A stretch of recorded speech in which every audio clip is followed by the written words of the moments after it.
नमस्कार, मी doctor Chetan Rathi, Medicover hospital Chhatrapati Sambhajinagar येथे गॅस्ट्रोएंट्रोलॉजी व एंडोस्कोपी तज्ज्ञ म्हणून कार्यरत आहे।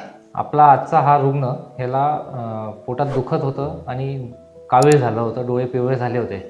तर त्याच्या तपासण्यामध्ये सोनोग्राफीमध्ये निदर्शनास आलं का त्याच्या पित्ताशयाच्या नळीमध्ये एक मोठा खडा अटकलेला होता।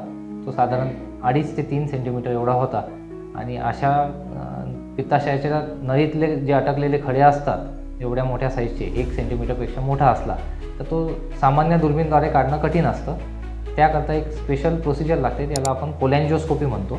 ह्या प्रोसिजरमध्ये आपण एक मोठं दुर्बीण तोंडाच्या वाट्याने पोटामध्ये टाकतो आणि त्या मोठ्या दुर्बीणमधून एक छोटं दुर्बीण आतमध्ये टाकतो, जे पित्ताशयाच्या नळीच्या मध्ये जाऊन त्या खड्याजवळ जाऊन त्याला आपण शॉक वेव्ह लिथोट्रिप्सी नावाच्या प्रोसिजरद्वारे फोडतो आणि मग छोटे छोटे तुकडे काढून ते आपण पित्ताशयाची नळी साफ करतो। कोलॅन्जिओस्कोपीचे फायदे असे की ज्या पित्ताशयाच्या नळीला अटकलेला खड्या काढण्याकरता मोठं सर्जरी लागायचं आधीच्या काळात, ते आपण बिना टाक्याच्या द्वारे तोंडावाट्यानेच ते खडे फोडतो आणि पेशंटला त्याच दिवशी आपण घरी पाठवू शकतो। कुठल्याही प्रकारचे पोटावर टाके येत नाही, भूल देऊन ते खडे आपण फोडू शकतो।